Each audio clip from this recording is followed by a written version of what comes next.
Dollar ने सब छीना, बनी घटना।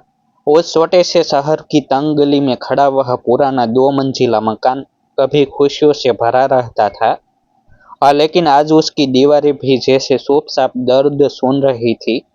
इसी मकान में रहती थी शांति देवी, उम्र करीब 60 के पार।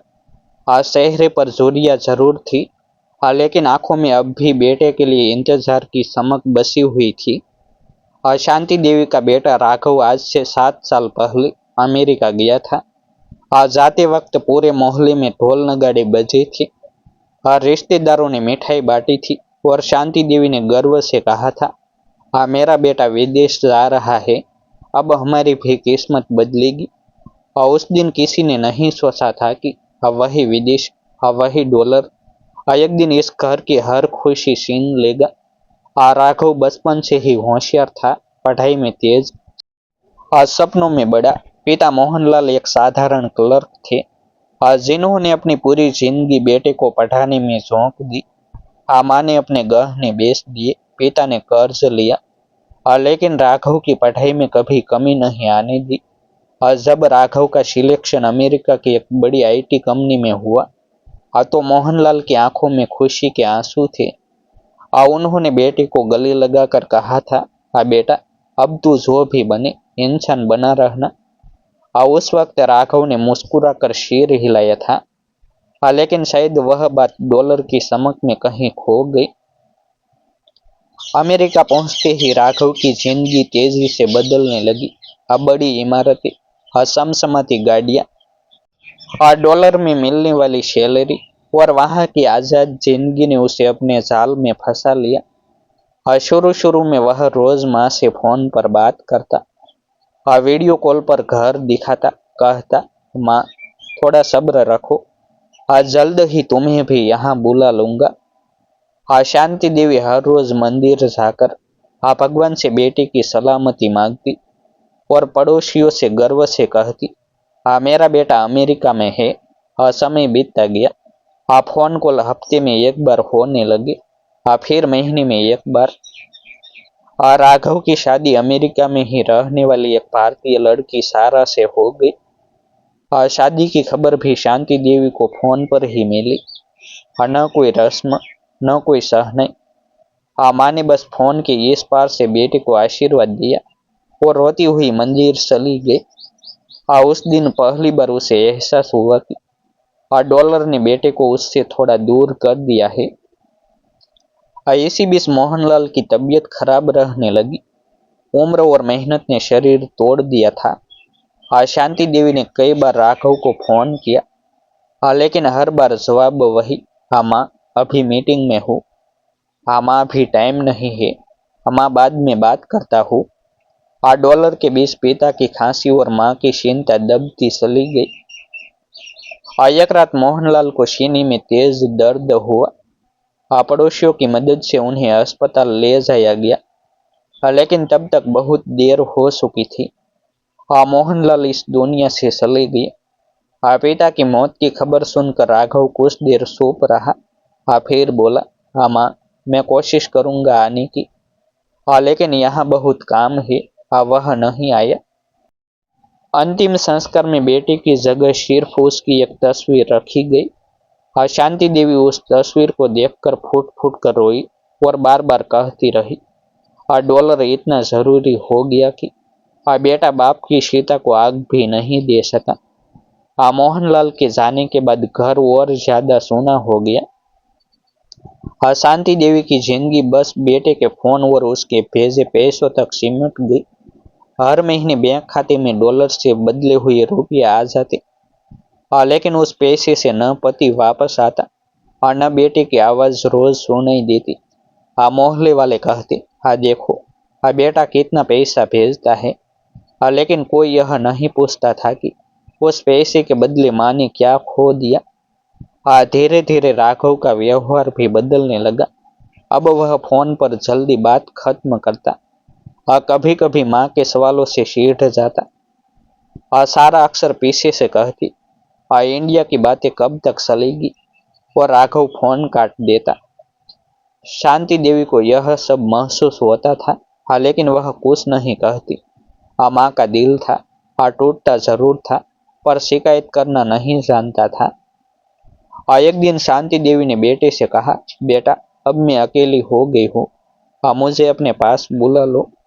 राघव कुछ पल चुप रहा, फिर बोला, माँ यहाँ रहना आसान नहीं है। वीजा खर्चा सब बहुत मुश्किल है। तुम वहीं ठीक हो। उस एक वाक्य ने शांति देवी को अंदर से तोड़ दिया। जिस बेटे के लिए उसने अपनी पूरी जिंदगी लगा दी, वही बेटा आज उसे बोझ समझ रहा था। उधर राघव की जिंदगी अमेरिका में और आगे बढ़ रही थी।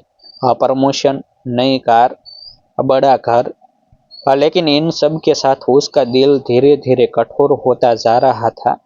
वह बोलने लगा था कि कभी वह भी उसी छोटे से घर में माँ के हाथ का खाना खाकर बड़ा हुआ था। डॉलर ने उसे वह सब यादें धुंधली कर दी थी। शांति देवी का स्वास्थ्य भी गिरने लगा। उम्र, अकेलापन और लगातार चिंता ने उन्हें कमजोर कर दिया। कई बार पड़ोसी उन्हें डॉक्टर के पास ले जाते। हर बार शांति देवी यही कहती, अब बस बेटा आ जाए, सब ठीक हो जाएगा। लेकिन बेटा नहीं आया। फोन जरूर आता रहा, साथ में पैसे भी, पर माँ को जिस सहारे की जरूरत थी वह नहीं। एक दिन मोहल्ले में किसी ने ताना मार दिया, अरे तुम्हारा बेटा तो अमेरिका में राजा है, फिर तुम यहाँ अकेली क्यों हो। उस सवाल ने शांति देवी को अंदर तक हिला दिया। वह घर आई, बेटे की बचपन की तस्वीर निकाली और देर तक उन्हें देखती रही। उसके होंठ कांप रहे थे और आंखों से आंसू गिर रहे थे। वह बुदबुदाई, मेरे बेटे को डॉलर मिल गई, लेकिन उसने अपनी माँ खो दी। अमेरिका की समसमाती सड़कों पर दौड़ती राघव की जिंदगी अचानक उस दिन रुक सी गई। आज जिस दिन उसकी कंपनी में बड़ा बदलाव हुआ, आज जिस कुर्सी पर बैठकर वह खुद को सबसे सुरक्षित समझता था, उसी कुर्सी से एक ईमेल ने उसे नीचे उतार दिया। रिस्ट्रक्चरिंग के नाम पर कई कर्मचारियों की छुट्टी कर दी गई थी और उस सूची में राघव का नाम भी था। पहली बार उसे एहसास हुआ कि डॉलर की दुनिया कितनी बेरहम होती है। आज जिस देश में वह खुद को सबसे मजबूत समझ रहा था, वहां वह अचानक अकेला और असहाय महसूस करने लगा। नौकरी जाते ही सब कुछ बदलने लगा। सैलरी रुक गई, शेविंग तेजी से खत्म होने लगी और जिस बड़े घर का किराया कभी उसे छोटा लगता था, वही बोझ बन गया। सारा का व्यवहार भी बदल गया। जहां पहले वह राघव की हर बात पर मुस्कुराती थी, अब छोटी छोटी बातों पर ताना देने लगी। इंडिया से माँ को बुलाने की बात भूल जाओ, वह अक्सर कहती, पहले खुद को संभालो। राघव चुप रहता, लेकिन उसके अंदर कहीं कुछ टूटने लगा था। उसी दौरान भारत से एक फोन आया। पड़ोसी ने कांपती आवाज में बताया कि शांति देवी की तबीयत बहुत खराब है और उन्हें अस्पताल में भर्ती कराया गया है। यह सुनते ही राघव के हाथ से फोन गिरते गिरते बसा। उसे अचानक माँ की वो बातें याद आने लगी, जिनमें वह कहती थी, बेटा अब बस तू एक बार आ जाए। राघव ने तुरंत टिकट देखने की कोशिश की, लेकिन पासपोर्ट, वीजा और पैसों की दिक्कतें सामने खड़ी थी। जिस डॉलर ने कभी सब आसान कर दिया था, वही अब उसे बेबस बना रहा था। कुछ ही दिनों बाद दूसरी कॉल आई। इस बार आवाज और भारी थी। शांति देवी इस दुनिया को छोड़ चुकी थी। राघव सुन्न हो गया, आंखों से आंसू बह रहे थे, लेकिन वह रो भी नहीं पा रहा था। उसे याद आया कि माँ ने कितनी बार उसे बुलाया था और उसने हर बार बहाने बना लिए थे। अब न माँ थी, न वह घर जहाँ लौटकर कोई उसका इंतजार करता। भारत पहुंचते पहुंचते बहुत देर हो चुकी थी। घर में सन्नाटा था। माँ की तस्वीर दीवार पर टंगी थी और नीचे अगरबत्ती जल रही थी। राघव उस तस्वीर के सामने बैठ गया और पहली बार फूट फूट कर रोया। उसने तस्वीर से कहा, माँ मैंने डॉलर के पीछे भागकर सब कुछ खो दिया, अब मुझे माफ कर दो। लेकिन तस्वीर खामोश थी। अंतिम संस्कार के बाद राघव अकेला उस कमरे में बैठा, जहाँ बचपन में वह माँ के साथ सोया करता था। हर कोना उसे कुछ कह रहा था। और तभी उसे माँ की अलमारी में एक पुराना लिफाफा मिला। उसमें माँ का लिखा हुआ एक पत्र था। कांपते हाथों से उसने पत्र खोला। लिखा था, बेटा, अगर तू यह पढ़ रहा है तो समझ लेना कि माँ अब नहीं है। मुझे तुमसे कोई शिकायत नहीं, क्योंकि माँ कभी शिकायत नहीं करती। बस इतना याद रखना, पैसा बहुत कुछ दिला सकता है, लेकिन अपनों का प्यार नहीं। वह पत्र पढ़ते पढ़ते राघव का सिर झुक गया। उसे एहसास हुआ कि डॉलर ने उसे ऊंचाई जरूर दी, लेकिन जड़ें काट दी। अमेरिका लौटकर उसकी शादी भी नहीं बच पाई। सारा ने साफ कह दिया कि वह संघर्ष वाली जिंदगी नहीं जी सकती। राघव अकेला रह गया, न नौकरी, न परिवार, न माँ। कई महीनों बाद राघव भारत लौट आया, उसी पुराने घर में, जहाँ कभी माँ उसका इंतजार करती थी। अब वह बच्चों को पढ़ाने लगा और अपने जैसे युवाओं को यही समझाने लगा कि विदेश जाना बुरा नहीं, लेकिन अगर उसके बदले अपने रिश्ते खो जाए तो वह सौदा बहुत महंगा पड़ता है।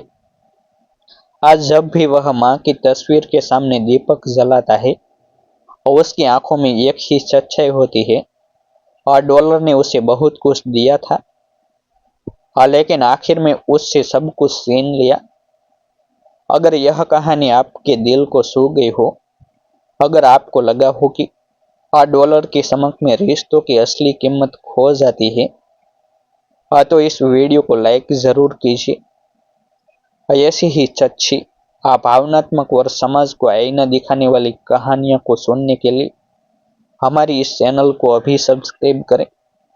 हो सकता है आपकी एक शेयर किसी बेटे को समय रहते अपने माँ बाप की अहमियत समझा दे। आपकी छोटी सी प्रतिक्रिया किसी परिवार को टूटने से बचा सकती है। जुड़े रहिए हमारे साथ, क्योंकि यहाँ हर कहानी सिर्फ मनोरंजन नहीं, एक सीख है। फिर मिलते हैं एक नई स्टोरी के साथ। आभार। जय हिंद, जय भारत। वीडियो को लाइक और हाइप करना ना भूले।